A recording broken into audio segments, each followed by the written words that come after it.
यंदा रत्नागिरीचा हापूस हा दुर्मिळ झालेला पाहायला मिळणार आहे। कोकणच्या हापूसवर निसर्गाची वक्र दृष्टी आहे। हापूस उत्पादनात 80% घट झाली आहे। बदलत्या हवामानामुळे आंब्याच्या मोहरावर परिणाम झालाय आणि यंदा पडलेल्या कडाक्याच्या थंडीमुळे आंब्याचा मोहर काळा पडून गळून गेलाय।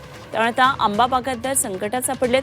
आवक घटल्यामुळे हापूसची चव काहीशी महाग आणि दुर्मिळ होण्याची शक्यता आहे। यंदा जिल्ह्यामध्ये जेमतेम 15 ते 20% उत्पादन हाती घेण्यात आलंय। त्यामुळे एरवी या दिवसामध्ये पेट्यांनी ओसंडून वाहणाऱ्या वाशी मार्केटमध्ये सध्या शुकशुकाट पाहायला मिळतोय। वातावरणामध्ये झालेल्या बदलाला शेतकरी जबाबदार नाही आहे।